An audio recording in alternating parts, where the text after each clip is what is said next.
Napakahalaga po nung tayo po'y mayroong nagagawa sa Panginoon. Ano po natin sabihin na may age, siguro limitado rin po mga po sa Lord. Marami pa rin po tayong magagawa. Kasi ito po si Pablo, pinatunayan po sa atin dito na hanggang kamatayan siya po ay may kagalaman na partikular ng Panginoon. Kaya kung makapansin po natin dito sa pinasa po natin, no, dumating na ang oras ng pagpanaw mo sa buhay na ito. Puspusan akong lumaban sa paligsahan. Hindi po ba yung sinasabi niyang paligsahan dito? Yung kanyang paglilingkod sa Panginoon. Hindi siya nawala ng gana, hindi siya naglupaybay, hindi siya tinamal, hindi siya umurong, hindi siya tumalikod. Kundi patuloy niya pinaglingkuran ng Panginoon hanggang sa huli ng kanyang hilingan. At alam niyo po ba, kapag yung buhay po natin ay talagang iginugol natin sa Panginoon, mayroon tayong kasiguraduhan na makakamanig sa kaharian ng Diyos. Kaya ang sabi niya po dito, at sa araw na iyon, ang Panginoon ang siyang makatarungang buo ang magpuputong sa akin ng korona, hindi lamang sa kanya, kundi pati sa atin na nananambing sa muli niyang pagpanginoon. Kaya mga kapatid sa Panginoon, kasabihan po natin ang mga bagay sa Lord. Yung po yung dapat na maging kagalakan sa buhay po natin, hindi po yung mga bagay na nakikita natin at bumubulan po sa atin sa sanlibutan. Kasi alam niyo po, mga bagay po sa sanlibutan ay talaga nakakapukaw po talaga ng ating mga pagtanasa sa mata. Kaya po tayo naakit yan at wala po tayo sa ating Panginoon. Tandaan po natin, ang lahat ng bagay ay pabubugnaw. Lahat ng bagay ay maglalaho. Kahit na yung magandang nga po ng isang tao, naglalaho po yan eh. Ewan po yung bagay po sa buhay natin. No? Kaya isang bagay na dapat natin pangalagaan, yung mga bagay na mananatili magpakailanman. At yun po yung ating pagpapahalaga sa ating Panginoon. Siguro pag-aakalan po natin ngayon sa oras po dito, mission accomplished. Yan. Siguro dito yung may mga accomplishment na pagdating sa Panginoon. Yung meron na tayo natapos na gawain pagdating sa Lord. So siguro tayo medyo doubted pa tayo sa sarili natin. Kulang pa yung ginagawa ko. So, kulang pa itong pag-church ko. Halos hindi ko pa nga nauunawaan yung mga bagay na gusto ipamahulugan sa akin ng Panginoon sa pag-aaral ko ng salita ng Diyos. Kaya nga po tayo na kailangan ay magsikap po talaga at pagpapagyan po natin yung pagkakilala natin sa Panginoon. At alam niyo ba, hindi lamang po tayo dapat na nagtatapos na dito lamang po. Kundi talagang sinisikap natin ang paglingkuran ng ating Panginoon sa alot ng ating pagkakaya. Alam niyo mga kapatid sa Panginoon, hindi po hagdan na tayo po yung meron mga gawain pagdating sa personal po natin para paglingkuran ng Panginoon. Tandaan po natin, yung requirements po natin, ang hinihingi po sa atin ng Panginoon, para po tayo makarating sa buhay na walang hanggan, pinakamasi po sa mga gawain po natin. After our salvation, alam natin ang salvation, ginawa po galing sa mga gawain eh. Hindi tayo naligtas dahil sa mga gawa, kundi dahil sa biyaya naman ng ating Panginoon. Pero, dapat kapag tayo po yung meron ng salvation, ang kasunod na ito is our service. Yung ating paglilingkod sa Panginoon. Dahil doon na nasusukan kung talagang tayo ay kay Kristo na. Ngayon, kung wala ka pa rin po parang pakialam sa mga bagay sa Espiritu, ibig sabihin po kung hindi pa rin po tayo talagang ligtas. Hindi po yan yung katulad po ng dating kalagayan po natin. That we are only a religious person. Akala po natin, maganda yung po, sapat na po yung pagiging religious person. Hindi po sapat po yun. Kailangan talaga tayo ay talagang magkaroon ng tinatawag na transforming life. Magbago yung buhay po natin at hindi lamang po yung magkaroon tayo ng kaalaman patungkol sa Panginoon, kundi kailangan maipabuhay natin yun. Okay, pag-aralan po natin itong buhay po ni Pablo, ni Apostol Paul. Po, the greatest missionary of our time, kilala po natin ang sikat po na apostol yan. Kaya mga papasihan po natin sa mga alagad, siya po yung maraming nagawa halos pagdating po sa mga alagad. Ano po yung ibang mga nagawa niya? Ilan lamang po ito sa mga nagawa niya. Testifying before government leaders. Siya po ay nagpatotoo doon sa mga pinuno ng gobyerno. So, napakalakas na loob po dito si Pablo. Bakit? Kasi mayroon siyang tapat na pananampalataya sa Diyos. Planting churches everywhere. Kung saan po siya naglagay ng mga simbahan, ng mga iglesia, para po marami ang makakilala sa mga sa ating Panginoon. May katulad ng ginagawa po natin ito, dapat tayo rin po mismo, ipinapangalan po natin ang mabuting pamamagitan ng ating Panginoon, ang marami po dapat tayong nadadala sa Kanya. Ano pa po ang taking the gospel to Europe? Katulad nga po dito, isang bansa na kung saan hindi mananampalataya ni Kristo, pero pinasok niya po yan para na sa ganon. Makakilala po itong mga tao dito at madala niya rin po sa Panginoon. Alam niyo mga kapatid sa Panginoon, at nakakalanggan po sa atin, tayo po mismo parang nag-rely na lang po tayo sa pag-aaral. Aral na lang po tayo ng aral. Pagdating po sa mga bagay sa Panginoon, hindi po tayo dapat nananatili lamang po nag-aaral. Kundi tayo po mismo, nagsasabuhay tayo ng mga bagay na natutunan natin sa Panginoon. Do not lazy about your spirit. Kasi alam niyo po ba, yung laziness is a sin to God. Yung ating hindi nagagamit yung buhay natin for the glory of God, nagiging kasalanan po natin yan sa Panginoon. Tingnan po natin mamaya, para maintindihan niyo po yung sinasabi ko sa inyo. Paul preaches the end of the trail. Dito po yung pinapakayag po dito, yung pong ending ng kanyang paglilingkod, buhay paglilingkod, yung pagkain dumating na siya sa sukdulan ng kanyang buhay, inahandog na siya yung experience, nilisan na siya dito sa mundo dito, at napakaganda ng mga bagay na gawa niya kasi alam niya na hanap po ito sa buhay na walang hanggan, sa reward, sa gantimpala ng ating Panginoon. Alam niyo mga kapatid sa Panginoon, marami po sa atin, yung ending natin, hindi natin masiguro. Samantalang itong ending po nitong si Paul, alam niya na doon siya hahantong, tututunan siya ng corona ng kaligtasan, ng crown of glory. He knows his work is done. Natapos niya na yung takbuhan. So, ang tinutukoy po dito, yung purpose ng Lord na pagkahirang sa kanya, nagampanan niya po yung nagkaroon ng tinatawag na mission accomplished. Alam niyo mga kapatid sa Panginoon, kung iniisip po natin lahat dito na yan na po yung pagkatawag sa inyo ng Panginoon, hindi po yan. Meron pa po kayong dapat na kulasin kung bakit po kayo nandito, nag-church kayo, baka meron pa po tayong mission. Diba, sinasabi nga po natin, na kaya po tayo nabubuhay dahil meron pang mission, may pinagagawa pa sa atin ng Panginoon. That's true. Yun po yung katotohanan mo. Alam po natin, na ano po talaga, kaya tayo dinala sa isang gawain patungkol sa Panginoon dahil may purpose sa Lord. May layunin siya sa buhay mo. Maaaring ang sister para doon sa kanyang mga kapatid. Si brother para doon sa kanyang mga kaibigan. Ganun po kung minsan, hanapin po natin kung ano yung dapat natin i-accomplish sa buhay po natin. Amen. Hindi po tayo kung magay parang religious belief lamang po. Nananampalataya tayo, naniniwala tayo sa mga bagay sa Panginoon. Pero wala tayong ginagawa. Kailangan po talaga na maging kadamit-gamit po tayo sa Panginoon para na sila rewarded yung mga bagay niyo pagdating sa Panginoon. Okay. It tells Timothy how he feels. Dito bang pinakita niya o sinabi niya dito kay Timoteo kung ano yung nararamdaman niya. Masaya siya hanggang sa katapusan ng kanyang buhay, paglilingkod, sa kabila ng mga mabibigat na mga pinagdaanan niya, through challenges in time, yung mga trials na pinagdaanan niya po, paano siya ikusig, binugbog, itinilong, binatigo, pinagbabato. Nandun pa rin po yung nagalaman niya. Kaya mga papansinin po natin sa panahon po natin ngayon, marami po mga Christian po today na naniniwala sila sa Panginoon, but they are really sensitive. Kung maging parang ayaw nila nasasaktan yung damdamin nila, yung ego nila, yung pride nila, ayaw nila nasasagasaan po yun. Pero si Pablo, binubugbog na siya, ikinapalong na siya, binabato na siya, at lahat ng mga bagay na masakit, nangyari na sa buhay niya, pero still, natuloy yung maglalakad niya ng pagpikula ng Panginoon. Hindi po siya tumitigil at hindi siya tumatalikod. Kaya na tayo patuloy lamang po tayo. Okay, tingnan po natin itong bagay nito ni Pablo. I'm ready to depart. Ang sabi niya po dito, ako'y iaalay na dumating na ang oras ng pagpanaw sa buhay na ito. 2 Timothy chapter 4:6. Ang sabi nito, sapagkat dumating na ang panahon ng pagpanaw mo sa buhay na ito at ako'y mistulang isang handog na ibubuhos sa kapana. Napakagandang handog po dito si Pablo.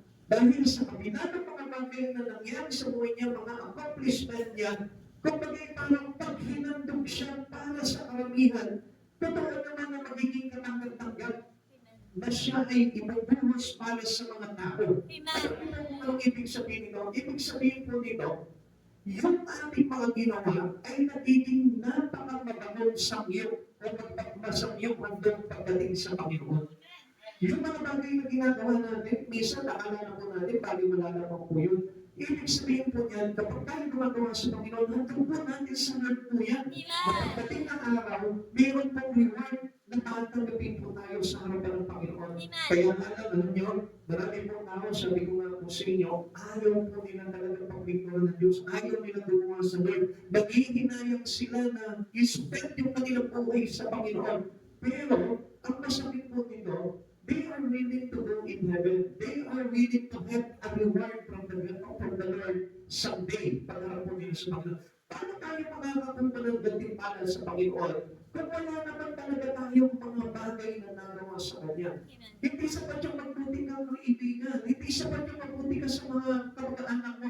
Hindi po sapat yun. Kundi ang kailangan po natin, yung layunin ng Panginoon sa buhay mo. Bakit ka nandito ngayon? Tandaan nyo, every one of us has a purpose in life. At huwag po natin sasabihin, pag matanda na ako, hindi na ako kailangan maglingkod sa Panginoon, naiintindihan na ako na Lord. Come on! Isang kasi yung mali na po yan, it is a lie of Satan to you. Kasi nasabi siya yun, ako may karamdaman ka, hindi ka na makakapaglingkod sa Panginoon. Never! Dahil lahat po tayo, mayroon pa rin po tayong kakayanan because God is always with us. Na kahit anong sariya ng buhay po natin, gusto ko malaman mo, pwede magamit ang buhay mo sa mga kapitbahay mo, sa mga kamag-anak mo, sa mga kakilala mo. Pwede tayo maging talagang kagamit-gamit sa Panginoon para po mailigtas din po sila. Kaya masabi ko ang Lusin, yung mahal na po na tayo nagliligtas eh. Huwag yung kakaligtanan po yun dahil ang ating buhay Kristiyano ay nagliligtas. Amen. Tayo po ay sabi ko natin, no to self-salvation. Hindi pa tayo sa sariling kaligtasan naman. Kundi, we need to save others. Tingnan niyo pa mga kapatid sa Panginoon. Ang Diyos ang nagligtas mo sa atin, nagligtas ng lahat. Amen. So, ibig sabihin, if you receive Christ Jesus, pag tinanggap mo si Kristo sa buhay mo, meron kang ganong klaseng espiritu. Hindi espiritu ng pagiging selfish. Hindi espiritu ng pagiging makasarili. Kundi espiritu na mayroong malasakit sa marami. And this is how the purpose of God going into our life. Yung yun yung dapat na mangyari po sa buhay po natin. Paul has not always been ready. Katulad din po natin siya. Isa lang na pagkakataon, naging po siya ng anak. He had been religious but not ready. Katulad din po natin. Minsan, dumadalo po tayo ng gawain but not yet ready. Kaya nga po, tingnan niyo po ito. Maraming taon takot sa kamatayan. Tama po ba yun? Kayo po takot po kayo sa kamatayan? Taas ako may mga takot sa kamatayan. O, nahihiya yung iba. O sige, sino dito yung hindi natatakot sa kamatayan? Uy, talagang tama. Tingnan niyo, napaliwanag ko po sa inyo kung bakit po tinatanong sa inyo ito. You can have fear and you can be afraid to tell kung. Alam niyo kung bakit paano? Kapag tayo po mismo ay hindi sigurado pa sa kaligtasan natin. Sino dito yung mayroon ng kasiguraduhan na maliligtas siya? Naku, tawagin natin tayo, ano? Even ay, minsan nagtatawag pa rin ako. Alam niyo kung bakit? Kasi marami pang bagay na dapat akong ayusin. Marami pang bagay na dapat kong gawin. Kaya nga si Pablo, dumating yung punto ng buhay niya, nalilisa na siya dito sa mundong ito, pero ang buhay niya still nakalagat para sa Diyos. Ang ganda, ano? Kung minsan, alam niyo, yun yung pinakamasarap ng ending ng buhay ng tao. Hindi katulad po ng mga napapanood po natin, ng mga nabahina. Minsan po doon, walang part 2. Walang series. Kung baga parang nakalagay, ano kaya nangyari doon sa Pita? Nagtagumpay niya siya kaya yung naging nanalo sa laban. Kung minsan, ganun po tayo eh. Nagiging pala isipan, maliligtas kaya ako. Kapag ako kaya, ikinuha na ni Lord. Maliligtas kaya ako. Kayo po, matatanungin kayo. Kapag halimbawa, itong panahon na ito, kinuha ka ng Panginoon, saan sa tingin mo ang iyong destinasyon? So, ayaw pag-isipin niya kasi ayaw pa pamatay eh. Come on. Because of our will to death. Ang alam niyo kung bakit tayo natatakot dahil wala pang kasiguraduhan. Amen. Pero kung itong oras na ito, sinabi sa iyo ng Diyos na nakukunin na kita at dadalhin na kita doon sa ating kahagian, siguro ikaw yung pinakamasaya sapagkat ito yung pinakamagandang bagay na makakaharap mo na yung ating dalawa. Amen? Kaya pinakamasaya. Paul has not always been ready. He had been religious but not ready. He had been sincere, naging taos-puso yung kanyang paglilingkod sa Panginoon but still not ready. So, paano pa kaya itong si Pablo, naglingkod na po siya ng buhay sa Panginoon. At talagang lahat ng bagay na ginawa niya, sinuong niya, pati mga bagay na delegado, lahat ng mga bagay na pangalim, sinuong niya for the glory of Christ. Pero nga kayo, minsan may time pa lang na tinatawag tayo ng church. Ako, hindi mo nawatin ang church ngayon. Medyo masakit ang balakang ko, binabalakang ako ngayon. Di ba, meron po tayo mga dahilan ganyan. Si Pablo, nag-aabang na sa kanya ang pangalit, ang pambubuto, ang pagbabato, at kung ano-ano pang mga banta sa kanyang buhay, pero still hindi napigilan si Pablo. Okay? Kasi ang gusto niya talagang mangyari, yung pagdating ng araw ay siya mismo ay tatanggap ng gantimpala sa ating Panginoon. You must be ready. Kailangan tayo po ay maging ready. Ngayon, paano po ba tayo magiging ready? Kaya Christ made him ready. Si Pablo, sa pamamagitan ng tapat na pananampalataya niya sa Panginoon, naging handa siya. At hindi po siya nagkaroon ng takot pagdating sa harapin ang kamatayan. Alam niyo mga kapatid sa Panginoon, if you have real faith, mayroon kang tapat na pananampalataya sa Panginoon, wala kang dapat na ikakawal. Every moment, kahit itong araw na ito, gawin ka naman buhay kung mayroon kang tapat na pananampalataya sa Panginoon, wala kang dapat na katakutan. Sapagkat ang unang sasalubog mo sa iyo ng ibang kundi ang ating tagapagligtas siya sa Kristo. Even Christ made us ready to proclaim good news to all, and this is how Paul become ready. Yung kanyang pagpapahayag ng salita ng Diyos, sabi ko nga po sa inyo, napakalaga po na tayo po mismo ay nagpapahayag ng salita ng Diyos. Pinapilit po lang natin ang Diyos. Tayo po mismo, ibinabahagi natin yung salita ng mabuting balita ng kaligtasan sa ibang tao. Kapatid, tingnan niyo po ito. Ang nakakalungkot po sa atin, after all na nakakilala tayo sa Panginoon, hindi pa rin po tayo marunong magligtas ng mga tao. And this is sad to say na nakakalungkot talaga sa ating Panginoon dahil ang puso ng Panginoon, His heartbeat is to be restored. Tanungin mo yung katabi mo, mayroon ka naman naligtas.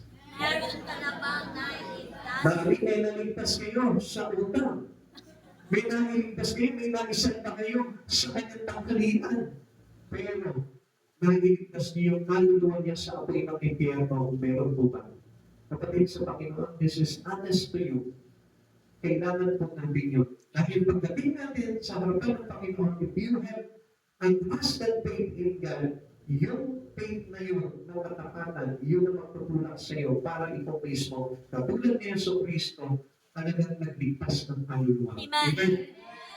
Kaya po, ito po yung pagiging handa po natin. Basahin po natin. Mga chapter 9, verse 26 to 31. Pagdating ni Saul sa Jerusalem, sinikap niya magpabilang sa mga tagadoon, ngunit sila lahat ay natakot, ay takot sa kanya dahil hindi sila makapaniwalang isa na siyang alagad. Kasi alam naman natin si Pablo ng araw, mamamatay po siya ng mga Kristiyano naglilingkod kay Kristo. Pero nung makilala niya po si Kristo, tinanggap niya si Kristo, ano nangyari? Siya na po yung buhay ng mga tao na wala pa kay Kristo. Subalit dinala siya ni Bernabe sa mga apostol at isinanaysay dito sa kanila kung paano nagpakita at nakipag-usap ang Panginoon kay Saulo nang ito'y nasa daan papunta sa Damasco. Sinabi ni Bernabe na buong tapang na nangaral sa Damasco si Saulo sa pangalan ni Jesus. Mga kapatid sa Panginoon, yung tapang natin sa kapitbahay natin sa pakikipag-away, gamitin yung tapang na yun sa paghahayag at pagliligtas ng tao. Amen. Yung tapang natin sa pamilya natin kapag hindi natin makasundo, gamitin mo yung tapang na yun sa pagpapahayag ng mabuting balita ng kaligtasan ng Kristo. Amen. Huwag po natin hayaan na tayo po ay mamin lang ng taway. Dahil as we people who seek God, tayo mga tao na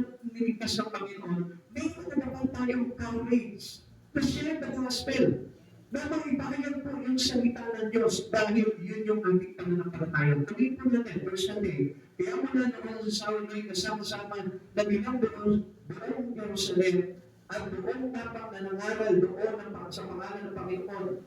Nakipag-usap din siya sa mga nakipagtalo sa mga Helenista, kaya tinangka nilang patayin siya na lamang ito ng mga kapatid ni kaya hinihatid nila si Saulo sa Cesarea at pinauwi sa Tarso. Kaya ang iglesia sa buong Judea, Galilea, Samaria at naging mapayapa at matatag at patuloy silang nabuhay na may takot sa Panginoon at sa tulong ng Espiritu Santo ay lumago sila. Tingnan niyo po yung nagaganan pa po itong si Pablo. Ang daming mga lugar, ang daming mga bansa na nagaganapan niya ng pananampalataya niya. Yung ating tapat na pananampalataya, ito po yung mayroong impact sa mga tao na nakakahalibigan natin. Pero kung sasabihin po natin that you are a believers to Christ Jesus, but still, hindi po ito nagkakaroon po ng impact sa mga kasama natin sa bahay, sa mga kaibigan natin. I tell you, hindi po yan yung talagang faith. Because our faith in God ay kinakasihan po ng kapangyarihan ng Diyos. Kaya kung napansin po natin, lahat po ng mga alagad, ano nangyari? Sila po mismo, marami silang nakikala sa Panginoon ay because of the Spirit of God. Sabi ko nga po sa inyo, pag pinatapos si Kristo sa buhay mo, mayroon ng Espiritu ni Kristo na magligtas. Kaya nga isipin po natin mabuti, napakahalaga po ng tinatawag na accomplishment. Yung meron tayong mission accomplished. At isa po yung mga bagay niya, at ang gusto po na malaman po ninyo, kaya po tayo tinawag ng Panginoon, hindi naman po sa sarili natin. Hindi tayo bakal iligtas ng another, kundi pati tayo ipakita isa ng Panginoon para makapagligtas. Ano ba po yung pinakita po dito ni Pablo bakit naging handa po siya? Ano po? Because of assurance of salvation made him ready. Kaya hindi po siya natakot kahit isali niya po itong buhay dito dahil mayroon na po siyang tiyak na kaligtasan. Maraming Kristiyan na takot sa panayan. Alam niyo po, bakit? Dahil nga po, darogan tayo kung saan tayo patungo. Pero, if ever na alam na po natin na doon tayo tutungo sa kahir ng Diyos, hindi tayo matatakot. Pero mapapansin natin, yung faith po natin is doubted eh. Alam niyo po bakit? Kasi kung tayo talagang niligtas sa Panginoon, yung faith natin, yun yung magiging reaction po natin in response to the glory of God para tayo po yung makagawa ng mga bagay sa Panginoon at magkaroon ng assurance of salvation. Philippians chapter 1 verse 21 to 23. Sapagkat para sa amin, ang buhay ay para kay Kristo at ang kamatayan ay pakinabang. Kung ako'y nanganatiling buhay, ito'y kapakipakinabang sapagkat marami pa ako magagawang mabuting bagay. Hindi ko ngayon malaman kung alin ang aking pipiliin. May pagkakalo sa loob ko, nais kong na pumanaw sa mundong ito upang magpiling si Kristo sapagkat ito ang lalong mabuti. Tingnan niyo po ito, sa pagbuhay at sa mamatay, may pakinabang ang buhay niya kay Kristo. Pero niyan po sa mga tao ngayon, mabuhay at mamatay, walang pakinabang. Alam niyo kung bakit? Because it's not the power of Jesus. Wala silang pananampalataya sa Panginoon. Pero alam niyo po ba mga kapatid sa Panginoon, yung Espiritu ni Christ ay naglalagay sa atin ng pananampalataya. Kaya kahit na sino yung bangong sa mo, kahit na sino yung kasama mo, malalaganapan po ng faith po yan. Dahil yun yung Espiritu ni Kristo na maglalagay din sa amin sa kaligtasan. Because through faith tayo po inaligtas kay Kristo. Sabi mo sa kapatid mo, kaya ka nanampalataya sa Panginoon dahil po yan ng kaligtasan. Kaya mananampalataya sa Panginoon dahil bunga yan ng kaligtasan. Kaya kung doubted ka ba na may kaligtasan ba, ang ibig sabihin niyan, hindi po totoo at tapat ang ating pananampalataya sa Diyos. Ngayon, paano po natin malalaman ngayon kung talagang tapat ang pananampalataya mo? Nagliligtas ng mga tao. Nagliligtas mula sa kapahamangan tungo sa buhay na walang hanggan. Ganoon yung totoong pananampalataya sa Lord. Hindi lang mananampalataya sa Lord, Lord, pagpapalain ang buhay ko. Lord, gagaling ako. Hindi naman pagsarili, kundi pang lahat. Kaya mga kapatid sa Panginoon, ang totoong tao, ang totoong Kristiyano na mayroong pananampalataya sa Panginoon, hindi niya maiwasan na magligtas ng alma. Hindi niya maiwasan na magdala ng isang tao para kay Kristo. Kristo. Hinala po isa eh. Si Pablo nga po, libo-libo po yung kanyang nadala sa Panginoon. Bansa-bansa, bayan-bayan, yung kanyang mga dinala sa Panginoon. Hindi po siya naging limited yung kanyang mga ginagawa sa Panginoon. Hindi po siya nahandaman ng mga bagay na naganap sa buhay niya para po patigilin po siya sa pagliligtas. Ganun din po dapat tayo mga kapatid sa Panginoon.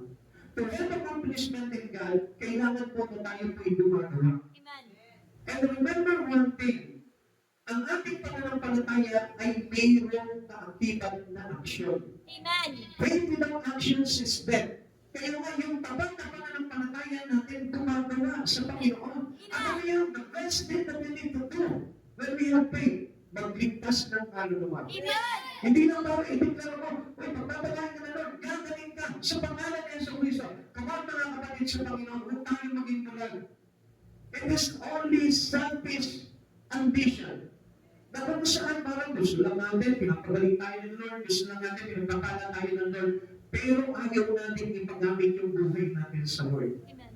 Kaya umpisahan po natin kung talagang tayo tapat na nanlilingkod o tapat na mananampalataya ni Kristo, for us to getting ready, kailangan gawin po natin itong ginagawa ni Pablo. Amen. Para hindi po tayo natatakot. Kaya hindi niya napapansin, ang daming takot ako. Takot magutang, takot mawala ng pera, takot na magkautang, takot sa lahat ng bagay. Amen? Ang daming kinakatakutan nila. Bakit? Kasi yung faith nila is not existent. Hindi talaga totoo may faith. Amen. Kaya mga kapatid sa Panginoon, gusto ko po na malaman po ninyo, napakahalaga po talaga na ang buhay natin pinapagamit natin kay Kristo. No other way to get ready. Walang ibang parangal o walang ibang daan para tayo po ay maging handa palagi sa buhay po natin. Alam naman po natin na malapit na po dumating ang Panginoon. Kaya nga po, sabihin po natin na kahit hindi po tayo linisan sa mundong ito, kung malapit na dumating ang Panginoon, kailangan handa po tayo ng walang sa Panginoon or else may ibang po tayo dito. Amen. Ang sabi po ng Lord, chapter 4, verse 12, sa kanya lang po matatagpuan ang kaligtasan sapagkat walang ibang pangalan sa buong daigdig kaya binigay ng Diyos ng mga tao upang tayo ay maligtas. There is only one name. And that was the name of Christ Jesus. Amen. And make your life acceptable to Jesus. Kailangan to be a followers of Christ Jesus, you must serve Jesus. Hindi yung mas tayo sumusunod sa Panginoon, kundi tayo mismo nagpapagamit tayo sa ating Panginoon. Amen? Sa panahon na po, iba tayo magagawa. Kahit gumawa ka ng mabuti, kung hindi po tayo magkikiisa sa Panginoong Yesu Cristo, wala rin po sa isa po yung mga bagay nito. Amen. Marami pa nagsasabi, ligtas na ako kasi mabuting tao ko eh. Mabait ako sa aking mga kapatid, mabait ako sa magulang ko, ligtas na ako kaman. This is hypocrisy. At gusto ko na malaman po ninyo, kung hindi tayo sumusunod sa kalooban ng Panginoon, mapapahama pa rin po tayo. Amen. Maraming mabuti kang anak, maraming mabuti kang magulang, maraming mabuti kang kaibigan, pero I tell you one thing, naging mabuti ka ba kay Yesu Cristo? At pagiging mabuti kay Yesu Cristo ay nagpapatunay na kung saan ang buhay natin ay dapat nakagamit gawin sa Kanya. Alam niyo po ba ang purpose ng Lord na gawin niya tayo silip? Para malaganapan ang buong mundo ng kaligtasan ng karamihan. Amen. Hindi ka niligtas ng Panginoon para sa iyo lang. Tingnan niyo mga kapatid sa Panginoon, because may pa naman naligtas ka pero yung mga kapatid mo hindi. Because may pa ng Lord na ikaw ligtas pero yung mga kaibigan mo hindi. Never. Kaya nga sabi ng Michael, ang sino mapagligtas sa kanyang sarili ay siyang mawawalan nito. Subalit ang mag-alay ng kanyang buhay ay siyang tatanggap ng buhay na walang hanggan. Kapatid sa Panginoon, you must know that. Huwag tayong maging unang pagdating sa Espiritu. Amen. Gusto ko po na malaman ng Diyos, lahat tayo kailangan po talaga na nagtiligtas ng kaluluwa. Kaya nga kung mapapansin po natin, medyo mabagal po tayo dito sa lugar ninyo. Dahil supposed to be, 40 years na po tayo dito, pero since then, kayo pa rin po yung mga kasama po natin dito. Tayo pa rin po. Alam niyo po ba, kapag bawat isa po sa atin ay nag-akay tayo ng kaibigan, kamag-anak, alam niyo, hindi na tayo makasya dito. Kaya alam niyo, kaya hindi po tayo binibigyan ng malaking place ng Lord po dito dahil tayo rin po mismo tinuturuan ng Panginoon na tayo po mismo magkaroon ng puso na mag-akay ng mga mahal natin sa buhay, mga kilala po natin. Lagi po natin tatandaan, soul meaning is the heartbeat of God. Amen. Yun yung tipat ng puso ng ating Panginoon. At kasi sasabihin, ang hirap mag-akay eh. Mahirap mag-akay. Mas mahirap pa kaya sa ginawa ni Pablo yan. Si Pablo, binamato. At sa kapanahon ng po nila, hindi over ng Kristyanismo. Ang naitahan sa atin po ngayon, walang pumipigil po sa atin. Alam niyo, mas kailangan po pumipigil sa atin, yung sarili lamang po natin. Ngayon, mga kapatid sa Panginoon, then, let us be ready about what will happen to us later. Kung ano man yung bagay na mangyayari po sa atin. Kailangan lagi po tayo muna. Paul told others how to get ready. Tinuturuan niyo po ang lahat kung paano po magiging handa. Tulad na lang po, tingnan niyo po ito ha. Si Pablo, sa mga pagkakata po nagdidigtas siya para si Yeso Cristo. Kaya masabi ko nga po sa inyo, si Jesus, kahit na kayo na sa krus, nagdigtas pa ng isang kaluluwa yung pagdangaraw. Amen? So, tingnan po natin na tulad po nito si Pablo. Si Pablo nung nakulong, tinuruan niyo po itong Philippians jailer, yung bantay, yung guardia sa kulungan, pinagkulungan po sa kanila. At doon po, ito po nagpapantay po sa kanila na ito, alam po niya na napakahalaga ang pagbabantay. Dahil kung mag-miss niya po yung kanyang tangkulin, pwede po siyang patiin ng kanyang pinuno. Noong time na po na ipinakulong po ito si Pablo at si Silas, nung gabi na sila po ay nakakulong, nakapangaw, at nakatanika na po sila, nag-worship po sila sa Lord. At yung worship po nila sa Lord, narinig po na marami. At sa isang hindi nag-insang pangyayari, nayanig po yung buong bilang naman. Nabuksan po yung mga rehas na pinto at nakalag po yung kanilang mga talindala.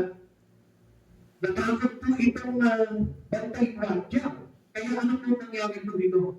Pakain niya, napapatayin yung sarili niya. Dahil alam niya na yun din po yung nasasakitan niya sa kanyang pinuno. Pero buti na lang sumigaw po ito sila Pablo at sinabi niya, wait, nandito na kami. Huwag kang magpapakamatay. So ngayon, after all na marinig niya na nandun siya, nagkaroon po siya ng encountering into the Spirit of God. Amen. Yung pala inaabot din po ito, nililigtas ng Panginoon. Ang tanong niya po dito, kila Pablo, paano ko maliligtas? Sabi po ni Nong Jacob. Ang sabi po sa Daniel chapter 16 verse 31, sumagot naman sila sa papalataya sa Panginoong Jesus at maliligtas ka ikaw at ang iyong sambahayan. Kapatid sa Panginoon, nandito tayo ngayon, wala yung ating mga kapag-anak. Nandito tayo ngayon, wala yung ating mga anak. Nandito tayo ngayon, wala yung ating mga kaibigan. No, kapatid, pag tayo iniligtas ng Panginoon, hindi lamang para sa sarili natin, kundi para sa mga tao na nasa paligid din po natin. Kaya naman, let's be selfish. Huwag mo nga kinila ang kaligtasan dahil ang Diyos kaya po tayo niligtas dahil gusto niya maging kapag-ipakinapang din po tayo makapagligtas ng marami. Amen. Faith in Christ remain to Him. Yung ating pananampalataya sa Panginoon, yun yung tinuturo ni Pablo sa atin para tayo po ay maligtas. At yung pananampalataya na yun, yun din po yung nagiging daan para tayo po ay makapagligtas. At ang ikalawang tinuruan po ni Pablo po dito is dito po si Governor Felix. Mga gawa chapter 24 verse 24-25. Makaraan ng ilang araw na natin si Felix kasama ang asawa niya si Drusilla na isang Hudyo. Ipinatawag niya si Pablo ang pinakinggan ng sinasabi nito tungkol sa pananalig kay Kristo Jesus. Ngunit, nang pagpapuli si Pablo sa pagsasalita tungkol sa pagiging matuwid, pagpipigil sa sarili, at sa darating na paghuhubaw, natakot si Felix. Kaya sinabi niya, makaalis ka na, ipatatawag kita muli kapag may panahon na ako. Tingnan niyo po ito. Ang ibig sabihin po ito si Felix is about to be saved. Ang tinanggap niya yung pahayag po nitong si Pablo, naligtas po sana siya. Kaya lang, anong ginawa niya? He rejected. And he had no time to be saved. Sabi niya, wala akong panahon. Pag may panahon na ako, ipapatawag ulit kita. Kasi ang reason para i-reject niya po ito. Alam niyo, marami po sa atin Kristiyano na ganito na rin po yung ating attitude. Dinidisiplina tayo ng Panginoon, tinuturuan tayo ng Panginoon sa pagbibigyan sa sarili, at tinuturuan tayo sa darating na paghuhugang pagdating ng araw na haharap tayo sa Panginoon, pero still, nire-reject natin. Supposed to be, alam na po dapat natin kung paano tayo maniligtas, pero at then, anong ginagawa po natin? Still, wala tayong ginagawa. Amen. Kaya ng mga kapatid sa Panginoon, napakahalaga na we accept whatever God's offered to you. Ano ba yung bagay na in-offer sino doon? Tanggapin mo yun. Amen. Gawin mo yun. I-accomplish mo yun. That is your mission. Amen. At alam niyo ba, yung pamilya nyo is your mission. Amen. Yung kaibigan mo, yung mga kapitbahay mo, yung mga kakilala mo, mission mo yung lugar. At hindi ka dapat na sumuko, mahirap eh. Ang bigas ng kalooban nila, hindi maangay eh. Pinagtatawanan lang nila ang naman. Hindi talaga madali na magligtas ng kaluluwa. Because we know that the enemy is right. Amen. Hinapon natin ng Diablo.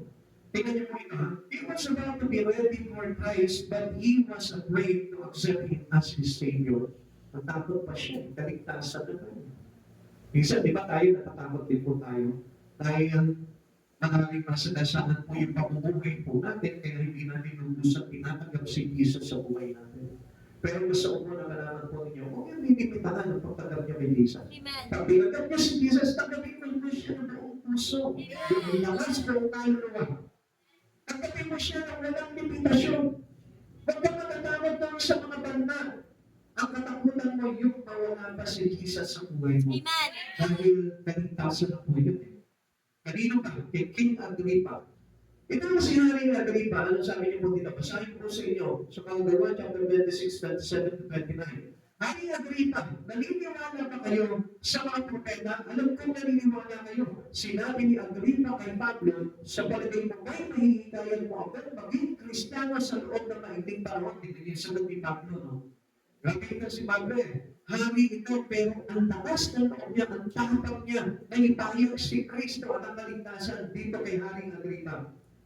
Sumagot si Pablo, maging sa maikli o mahabang panahon, na pinawa ng Diyos na hindi lamang kayo pati ang lahat na makakarinig sa akin ngayon na maging kagaya ko, maliban sa mga talikanan ito. Kasi marami mga pupunta sa kanya eh. Marami mga banta sa kanya na agad niya pa rin ay maligtas. Ikaw, hindi mo ba hinangad na maligtas yung anak mo? Hindi mo ba hinangad na maligtas yung mga kaibigan mo? Yung mga kapitbahay mo? Yung mahal mo sa buhay? Hindi mo ba hinangad? At sa oras nito, kung hindi mo hangad, I tell you, hangarin mo na. Because this is our vision po na. Amen. Gawin natin ito sa Panginoon. Gawain natin ito sa Panginoon. At wala sa isang lahat ng pag-aaral po natin. Wala sa isang lahat ng pagsama natin. Kung hindi po tayo magiging kagamit namin sa Panginoon bilang tagapagligtas. Amen. Alam niyo mga kapatid sa Panginoon, masarap nga dito kasi maliit lang yung church natin. Kapag ka nakapag-akay ka dito, kitang-kita agad ng Panginoon eh. Alam na agad ng Panginoon kung sino ang may dala niya at nagiging magiging tatanan tayo sa kalabihan. Kaya mga kapatid sa Panginoon, gusto ko kayong i-encourage. Kahit na po sila po, yung mga nagagawang po doon sa mga tarin, tinuturuan ko po talaga sila na mag-akay po talaga dahil yun talaga ang layunin ng Panginoon sa buhay natin. Don't believe about your spirit. Amen. Tandaan po natin, kapag tayo po ay walang sipag, pagdating sa mga bagay paggawa sa Panginoon, I tell you, hindi tayo kay Kristo. Amen. Sapagkat si Kristo po mismo, binagyan po tayo ng generous heart para tayo po mismo. Nakapagbigay po tayo ng kaligtasan sa ibang tao. Amen. He almost ready to accept, though still repentant. Pinigilan niya pa yung sarili niya. So, maniligtas na dapat po itong si Haring Agrippa, kaya lang pinigilan niya rin po. Marami po sa atin, ganyan tayo. Minsan, pagpupunta na po ng church, natin, tatanong, tapos, bukas pa wala na. Kaligtasan na po sa ano yun eh. Kung tayo naman po, hindi natin pinipigilan yung sarili natin sa mga bagay na pinagagawa ng Panginoon sa atin, dapat saan ang handang-handa na tayo ng para sa Panginoon. Amen. Ang tanong mo dito, are you ready? Nakahanda ka na ba? Kung hindi pa, mag-isip ka ngayon. At pag-isipan mo kung ano yung bagay na inaalok sa iyo ng Panginoon. Ito po yung may kinalaman sa kaligtasan mo at sa kaligtasan ng pamilya mo. Tandaan po natin yung buhay po natin ay hindi para sa atin lamang. Amen. Sabi po ng aklat po ng Roma, hindi tayo nabubuhay at namamatay sa sarili po natin. Alam na alam po ninyo yung awitin na yan. Walang sino man ang nabubuhay para sa sarili lamang. Walang sino man ang mamamatay para sa sarili lamang. Tatandaan niyo po ba yung awitin na yan? Sino po nakakaalam na? Ha? Sige, pwede mo ba awitin natin? Pero hindi mo tayo babalik doon, ha? Dito mo muna tayo. Okay. Awitin ka mo natin. Walang sino man ang nabubuhay para sa sarili lamang. Walang sino man ang nabubuhay para sa sarili lamang. Ano tayo? Tayong lahat ay ipangalaman sa isa't isa. Tayong lahat ay pinili ng Diyos. Nakapili niya. Sumainyo ang Panginoon. Panginoon ay sumainyo rin. Diba? Alam niyo po yung buhay po natin ay talagang ipinalaga ng Panginoon hindi lamang po sa sarili. Kundi rin po sa kapwa po natin. Tandaan po natin, we are not a selfish Christian. Lahat tayo ay kaligtasan ng mga mahal natin sa buhay. Lahat tayo ay kaligtasan ng mga mahal natin kaibigan. Kaya paggamit po natin yung buhay natin patalig sa Panginoon to make us mighty. At all time, kailangan lagi tayong handaan mga kapatid sa Panginoon. Amen? Number 2, full reminiscing about life. Tingnan niyo po yung buhay po ni Pablo. Kaya inaalala niya po yung buhay niya, naaalala niya yung mga magagandang bagay, yung memories niya about Christ Jesus. 2 Timothy chapter 4 verse 7, pinagbuti ko ang aming paglaban, natapos ko na ang dapat kong takbuhin at nanatiling akong tapat sa pananampalataya. Tingnan niyo po, ano po, wala siyang sinayang na pagkakataon. Pag sinabi ng Lord, gawin mo ito, ginagawa niya yung tinatapos niya, He has an accomplishment na that. Kapatid sa Panginoon, dapat magkaroon tayo ng accomplishment. Amen. Para na sa Lord, pag naaalala po natin, dumating pa sa ating yung takip-silip, maaalala na po yung mga bagay na nagawa mo kay Kristo. E paano kaya kung wala? Kung wala na nagawa sa Panginoon, what should be the greatest memory that you have in your heart? Wala. Kaya nga napakahalaga po ito. Yung meron ka man lang naalala, isang araw habang namamalengke ako, meron akong nakausap doon at nadala ko sa Panginoon. At ngayon, sa buong ng kanyang pamilya ay naglilipat na sa Panginoon. That was the great memories. Amen. Kaya yun yung dapat na naaalala po natin sa buhay natin. Ito our journey with God. Kaya kapatid sa Panginoon, huwag natin pakinayangan gawin yung mga pamilya. At dami natin mga lugar na pinupuntahan, marami tayong pwedeng akayin at marami po tayong dapat na iligtas sa buhay po natin. Amen. Amen. Tuloy po natin. How to fight the good fight of faith. Sabi niya po dito, sabi niya po kanina, pinagbuti niya ang kanyang pakikipaglaban na tapos ko ang dapat kong takbuhin at nanatili ang tapat sa pananampalataya. Our faith. Yung faith po natin, napakahalaga po niyan. Sa pakikipaglaban po natin, ito, our challenges in life, mahalaga po yung may faith tayo. Kasi kung minsan namalaban po tayo sa pagsarili lamang po eh. Sa sarili natin kalooban, okay, how to fight a good fight of faith? Paano po siya nakipaglaban sa pamamagitan po ng kanyang pananampalataya? Una, fighting with his own nature. Yung kanyang dating mga pamumuhay. Nilabanan niya po yun, tinignan niya po yun, sapagkat those who one in Christ is a new creation. The old has gone. Amen. Tinapo niya na yung dati. Kundi nabuhay na siya ngayon sa panibago. Alam niyo mga kapatid sa Panginoon, if you have real faith in God, dapat bago ka na. Amen. Hindi na dapat yung dating pamumuhay mo na nakakasiwa ng buhay. Hindi na yung dating pamumuhay mo na walang pakialam sa buhay. Hindi na yung dating pamumuhay mo na parang pansarili lamang. Kaya nga mga kapatid sa Panginoon, yung old nature, di labanan po ito ni Papa. Tingnan niyo po yung sinabi po sa aklat po ng Romans 7:14 to 25.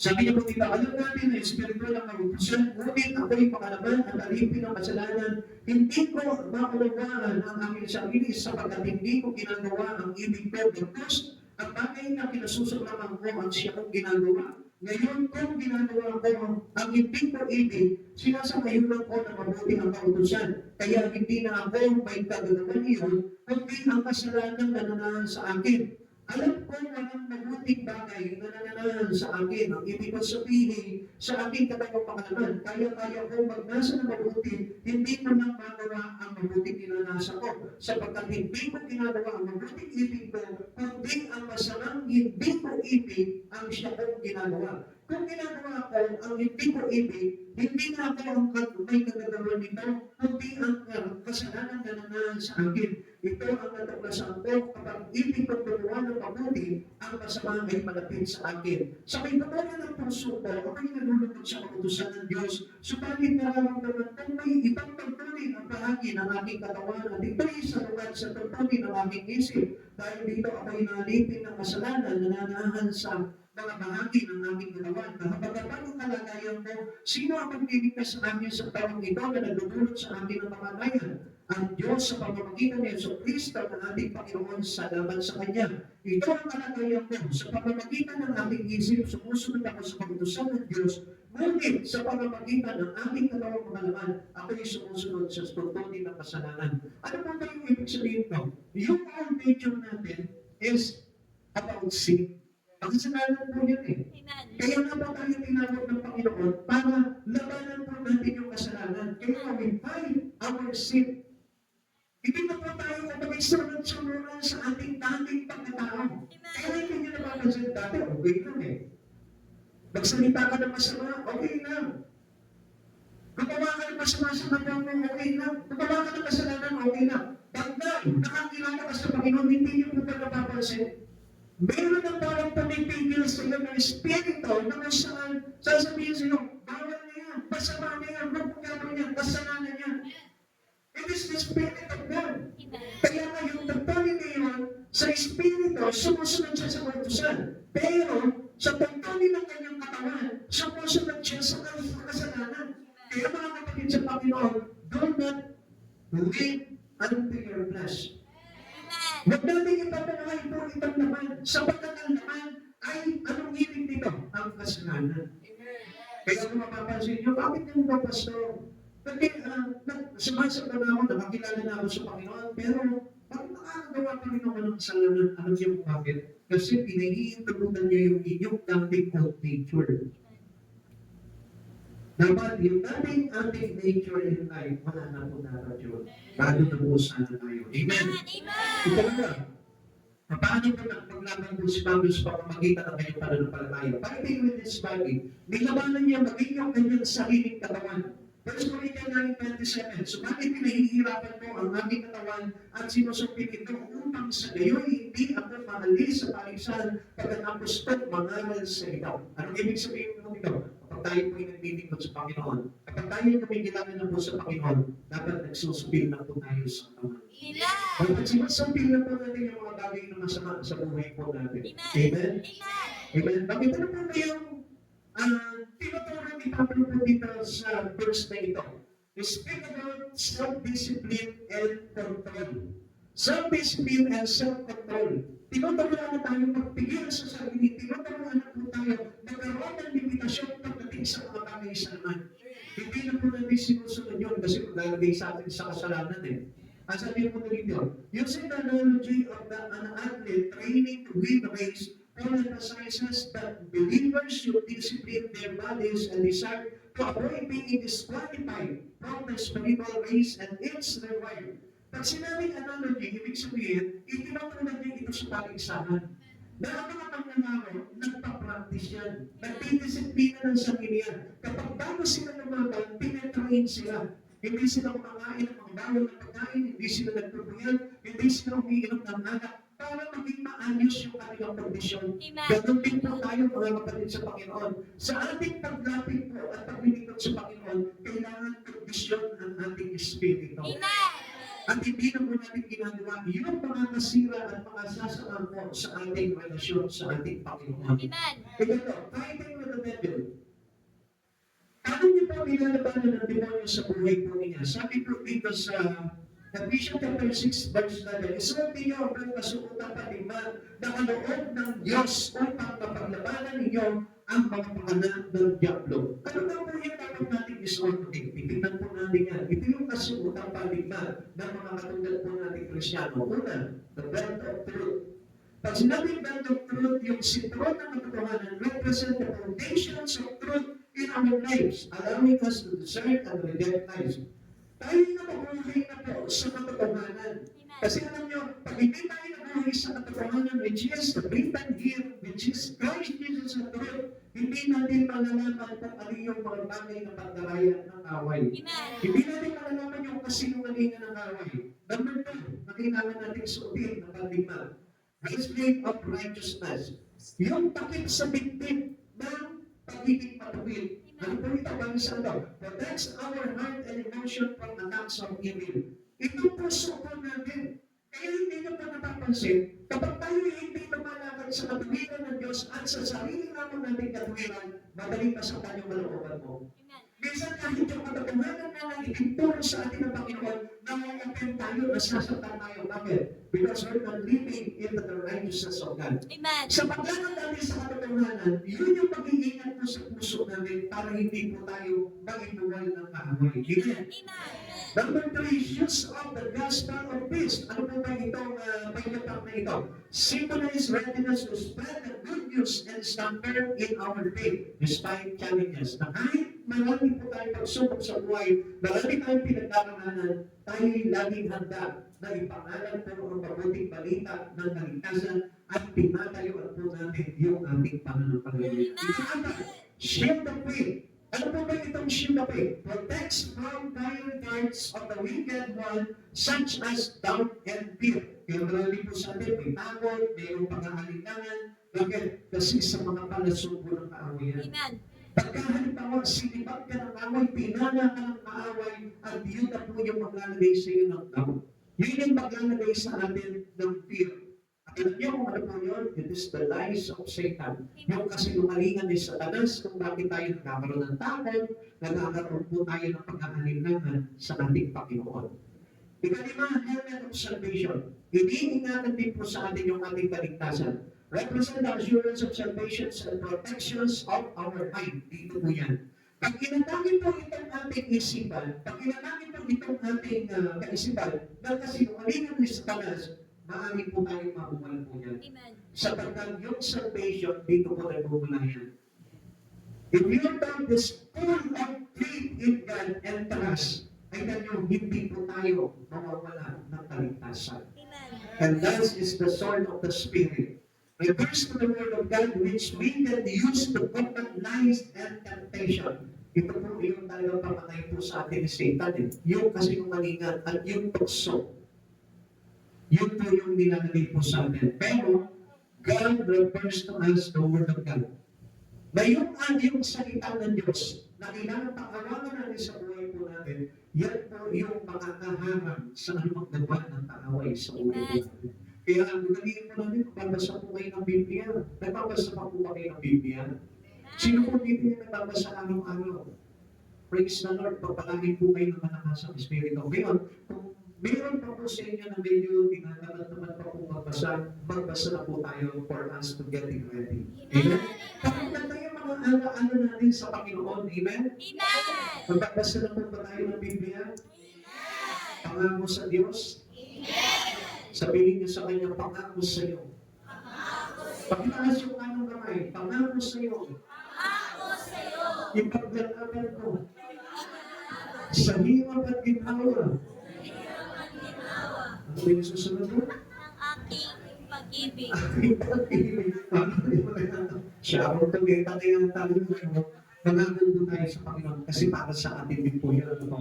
Pag pinanalo mo sa Panginoon, nagbasa ka ng Biblia, yung salvation mo, pag tinakaroon meron kang reward, crown of glory.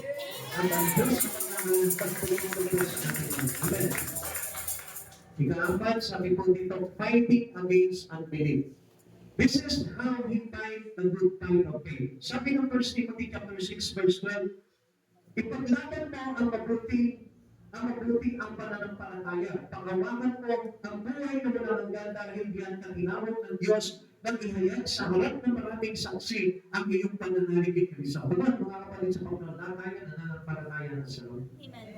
Everyone of us here nananampalataya. Amen. Iproklamo mo na sa public na ikaw ay mananampalataya ni Kristo. Amen.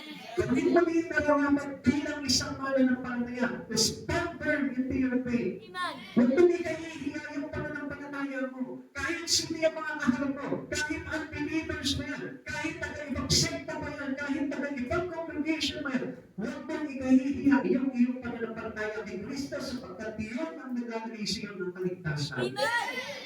Okay, how Paul finished the verse? Paano po napagtagumpayan po niya itong labanan na ito? Unang-una, dapat ganito gagawin natin. If I found God's will, natagpuan niya po yung kalooban ng Diyos. Tandaan po natin, as a Christian, mahalaga yung kalooban ng Diyos. God's will.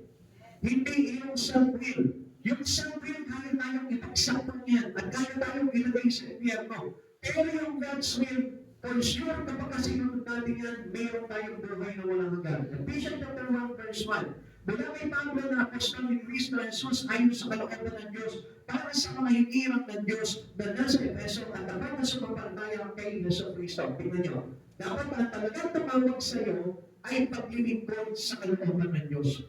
Ang pagtawag dapat sa ating ng Panginoon, yung pagsunod sa kalooban ng Diyos. Ang kalooban ng Diyos ang dapat na nagdala po sa inyo dito. And I know that, na kalooban ng Diyos kung bakit ka nandito ngayon. Huwag mo sinabing inanay ka ng biganto. Huwag mo sinabing in-encourage ka ng biganto dahil nandito ka ngayon. No. It is the will of God. Yun yung kalooban ng Diyos kasi gusto ka niya na maligtas. Ang lakas namin sa Lord, ano? Yun ang hindi alam ng mga Kristiyano eh. Na bakit tayo nandito ngayon kasi malakas tayo kay Jesus. Dahil siya po mismo ang nagandog sa atin ng kaligtasan. Ikalawa, he who follows God's will. Hindi lamang tinawag siya dahil sa kalooban ng Diyos, kundi siya'y sumunod sa Panginoon dahil sa kalooban ng Diyos. Amen. Romans chapter 15 verse 22, sa gayon kung lulogin ng Diyos, masaya ako makakamatigyan at muling pasiglahin sa inyong piling. Anong yung pinapakita po sa atin dito? Lahat i-acknowledge to God. Tinatanong niya ang Panginoon, gagawin ko ba ito? Pupuntahan ko ba ito? Kailangan meron tayong pagsang-ayon sa kalooban ng Diyos. Amen. Pero yung masasabihin kung kalooban ng Diyos, magsisimba ako sa next Sunday. Pwede mo ba yun? Ha? Siyempre kalooban ng Diyos yan. Pagsisimba yan eh. Hindi niya naman muna Amen? Ano naman tatanungin mo? Lord, kung kalooban mo, Lord, magpapray ako. Kailangan pa mo ba yun? Siyempre, kalooban ng Panginoon yun. Ang ibig sabihin, Lord, halimbawa yung makinig po ng Biblia, pupunta ako sa malayong lugar at ako'y magtatrabaho, sabi po ng Biblia, no? Pero ano sabi? Dapat ang sabihin mo kung loloobin ng Diyos dahil hindi mo alam kung hanggang kailan ang buhay, sabi po ng Biblia.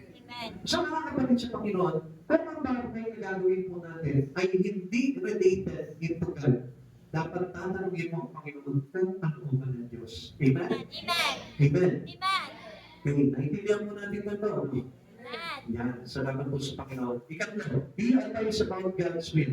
Maging sa pangangalan po ni Pablo, ginagamit niya yung talagang kalooban ng Diyos at hindi kalooban ng tao. Romans chapter 12 verse 1 and 2. Kaya nga mga kapatid, alang-alang sa masaganang hanggang ng Diyos atin, ako'y nakikiusap sa inyo na ialay ninyo ang inyong sarili bilang isang handog na buhay, banal at kalulugod sa Diyos. Ito ang karapat-dapat na pagsamba sa Diyos. Tingnan niyo po yan, ha?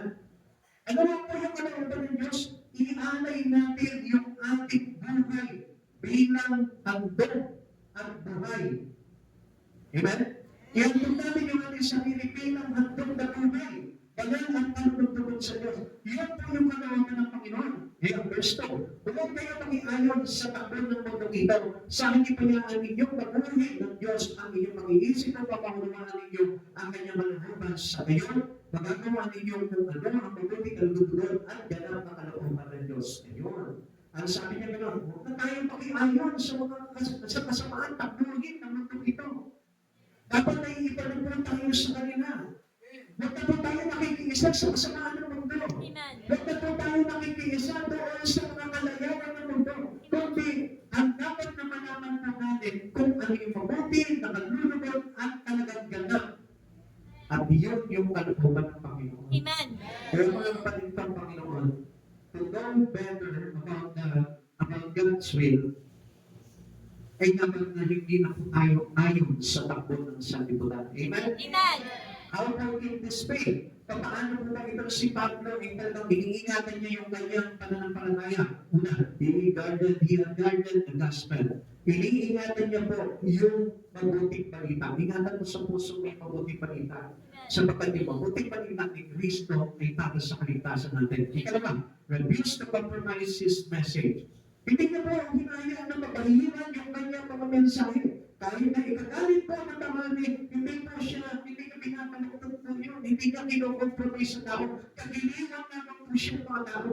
Kundi kahit na magalit po sa kanyang tao, ipinapahayag niya yung katotohanan sapagkat yung truth ay talagang mensahe na dapat po na ipinapahayag sa mga tao. Amen. It's false teacher. Sabi po ng Galatians chapter 1, verse 8 to 9. Subalit kahit kami o isang anghel mula sa langit, ang mangaral sa inyo na magandang balita ng iba sa pinangapangalan namin sa inyo, parusahan nawa siya ng Diyos.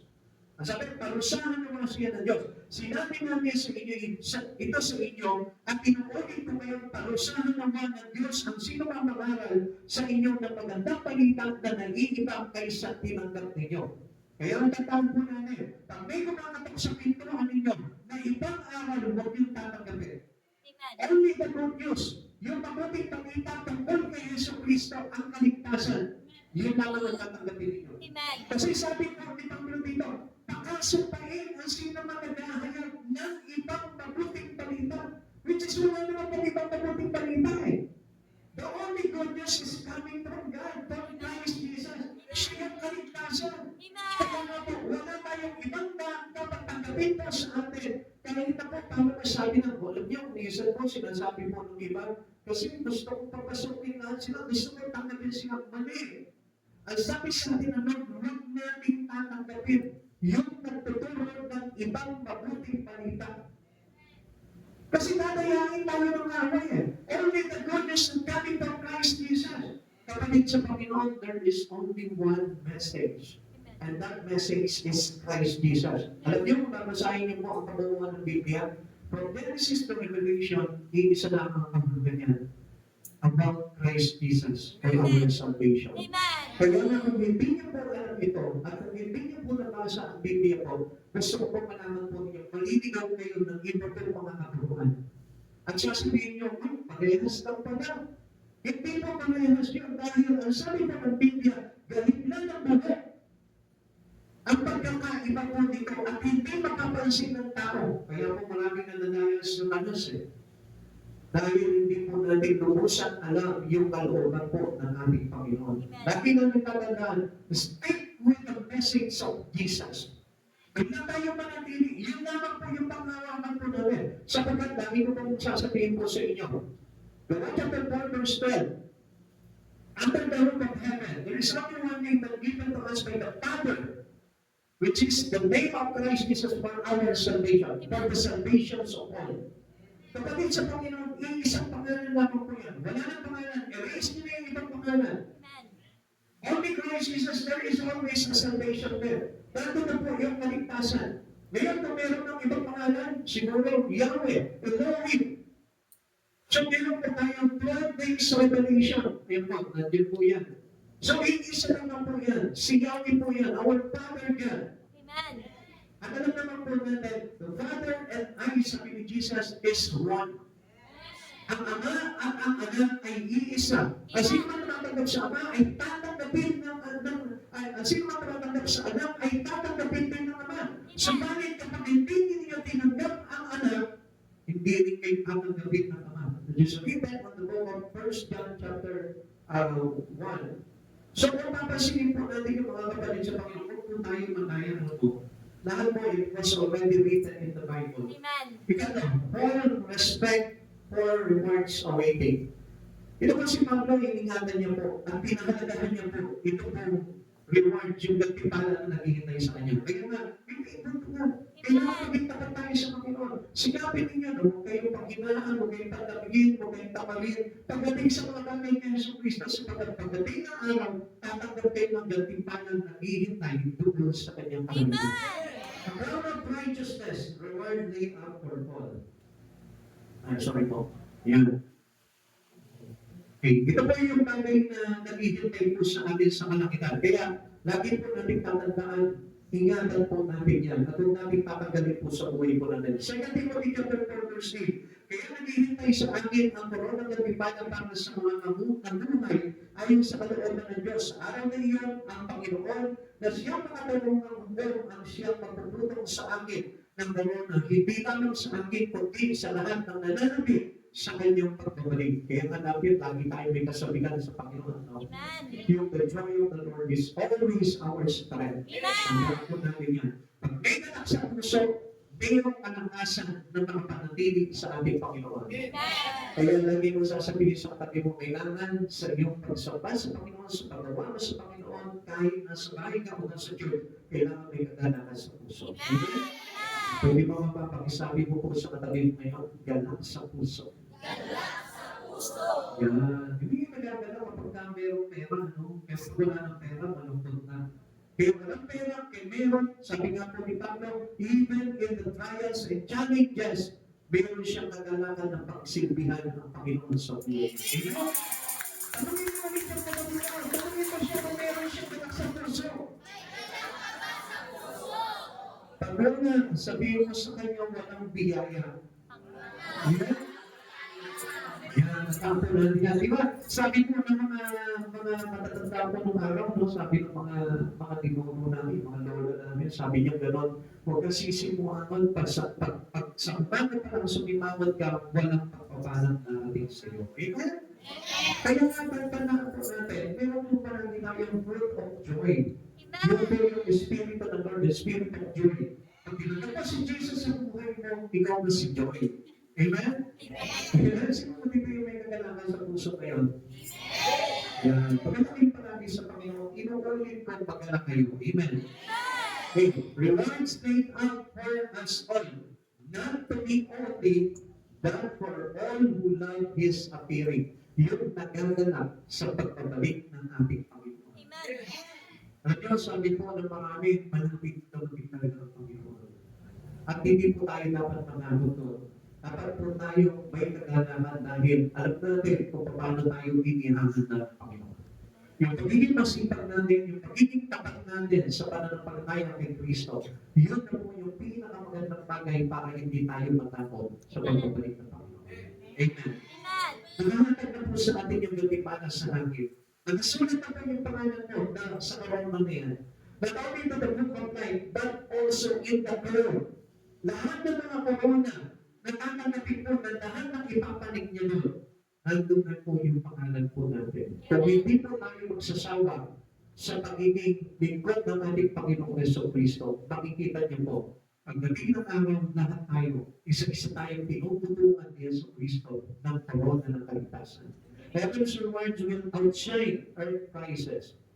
Yung mga bagay dito sa lupa na ito, yung mga kayamanan sa lupa nito, hindi mo na ito panghihimayan na yan dahil kapag nakita ko talaga kung gaano maganda ang kaligtasan na ito, I value, wala nang halaga sa iyo ang kayamanan ng mundo. Ang isang bagay na nang mapapahalagahan mo, yung walang ibang kundi si Yeso Cristo. The one who kept his eyes on the prize, yung katipanan na ito natatanggapin niya sa buhay na walang hanggan, yun na po yung pinakamahalaga sa kanya. At yan na rin po dapat na ilagay mo sa puso mo na maging mahalaga sa iyo. Hindi masama na tayo po ay yumaman sa mundong ito. Ang masama yung mawalan ka ng katipanan sa buhay mo. Tandaan niyo, kung minsan yung kayamanan ng mundo, yun yung minsan naglalagay sa atin para manayin tayo kay Yeso Cristo. At kung ingatan po natin yan, kung kayo may pinagpapala ng Diyos, lagi niyo pong tatandaan na balikan ng pagpupuli, pasalamat at paglingkuran ang Diyos na nagpapala ng buhay. Philippians chapter 4, 3 verse 14. Nagpunyagin ako patungo sa hangganan upang makamtahan ang katipalan at pagkatawid sa akin ng Diyos sa pamamagitan ni Kristo Jesus ang buhay na nasa akin. Yun yung dapat pinagpupunyagian na po natin sa buhay. Masipag ka sa trabaho dito sa lupa, masigit na sipagan mo yung pagkatrabaho mo sa Panginoon. Tandaan po namin, yung ating pagpapagal na ginawa sa Panginoon ay hindi masasayang pagdating ng araw. Our ordinary God is not in vain. Tandaan nyo, laging may gantimpanan na nag-aabang sa mga tao na dapat na namumuhay kay Yesu Cristo. Tayo pa lang tayo.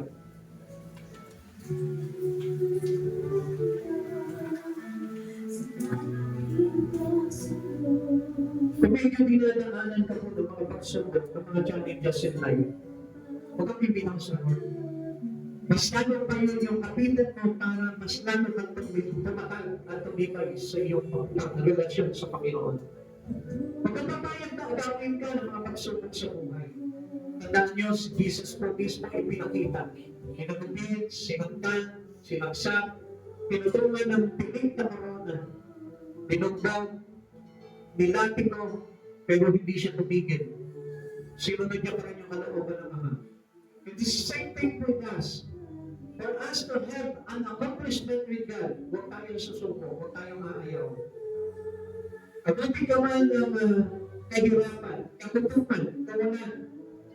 Gusto yung magpatuloy ka pa rin sa Panginoon dahil mayroong naka-reserve na gantimpanan sa iyo sa kaharian ng Diyos.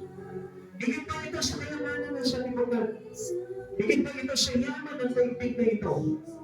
Sapagkat kapag once na tinanggap mo yung corona, which is a crown of glory to Christ Jesus, ibang usapan na po yung mga kapatid sa Panginoon. Wala nang kamatayan po yun. Wala nang malungkutan, wala nang pagluha, wala nang kahirapan, walang karamdaman. Sapagkat sa piling ng ating Panginoong Diyos, para tayong laging mga bata, malakas, masaya, sagana sa lahat ng bagay, sagana sa pag-ibig ni Yesu Cristo. At alam niyo mga kapatid sa Panginoon, yun yung pinaka-aasam ng talagang mga tao na lilingkod sa Lord. Hindi namin inasam yung mga bagay na kayamanan ng sanlibutan. Kundi ang inaasam ng mga tao tapat sa Diyos ay yung balang araw ay makita niya ng harapan ang Panginoon Yesu Cristo at makasama niya sa buhay na walang hanggan. Desire to have Christ in eternity. Tandaan mo, hindi masasayang yung pag-church mo. Hindi masasayang yung pagtaas mo ng kamay. Hindi masasayang yung pag-awit mo kay Yesu Cristo. Hindi mawawala sa isay yung mga bagay na ginagawa mo sa Diyos sapagkat lahat yan ay nakikita ng Diyos sa mga oras na ito. Sapagkat sa Panginoon, ang masigit na kinalulugdan niya yung mga tao na mayroong dedikasyon, mayroong katapatan, basta pa rin siya magpakailanman. Alam mo ng Panginoon, mahirap ang buhay sa Panginoon. Alam ng Panginoon na marami tayong mga pinagdaraanan. Minsan dumarating tayo sa pagkakataon na talagang hirap na yung kalooban mo na halos bumigay ka na. Pero alam ng Diyos yan. Huwag kang susuko. Tandaan mo, every sacrifice that you will do for the glory of God, may kataakibat na pagsama ng tagumpay mula kay Kristo sa buhay mo pagdating ng araw. Yung pagtitiis mo, hindi masasayang yan.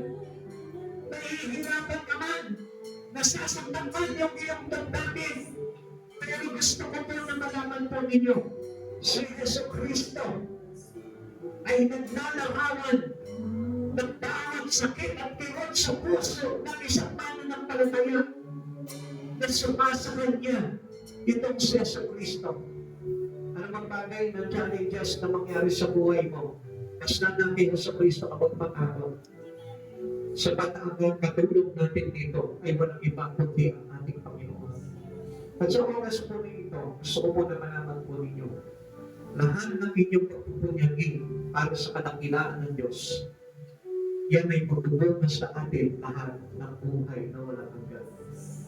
Kaya mga kapatid sa Panginoon, let us all being ready. Para na sa ganun pagharap natin sa Panginoon, hindi tayo mapakaya.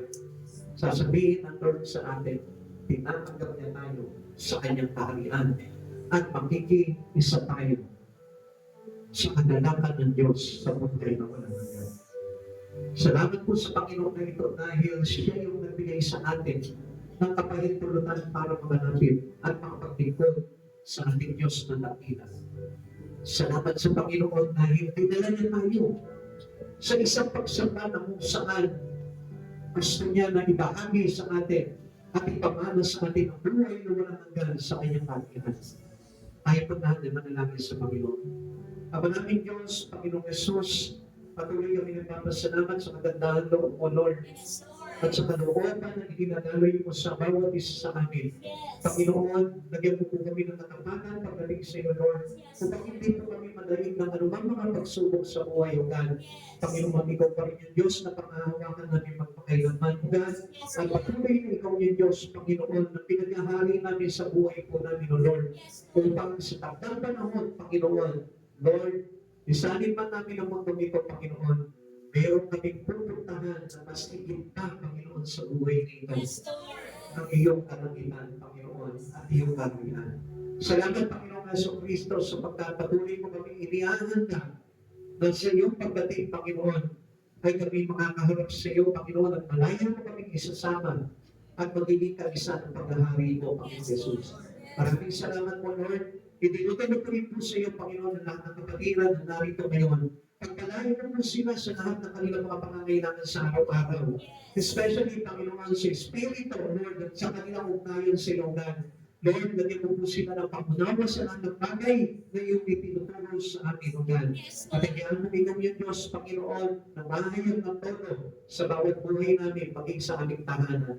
Salamat po, Panginoon, silipon namin lahat, Panginoon, ipinagmamagapuri ang lahat ng ito, Lord. Yes. Pinagpapasalamat namin sa dakilang pangalan mo, Lord. At maging sa pamumuno namin, Panginoon, ingatan mo po ang bawat isa, Lord. Kaya mo maluwalhati kami makauwi sa aming mga tahanan, taglay ang iyong dakilang kapangyarihan, taglay ang iyong kapanalan, at pagpapala na nagpapala sa iyong kamay, Lord, ay inubuhos pa, Panginoon, hanggang sa aming tahanan. Maraming salamat po. Ingatan niyo po ang aming sasakyan, O God. At hayaan mo ikaw ni Diyos na kasama po namin ni muli-mong anghel sa langit, Panginoon, na kasama-sama po namin sa aming mga pagtatragal, O God. Maraming salamat po, Panginoong Yesus. Bless you rin po ang church na ito. At hayaan po, Panginoon, na hindi manatili sa ganito lamang po ito, kundi, Lord, ihahayag mo ng todo sa lugar nito, Panginoon, ang iyong kalwalhatian. Salamat, Panginoong Yesus, sa iyo po namin ibinabalingan ang pagyan karangalan sa aking pangalan mo mula in Jesus' name. Amen. God bless you.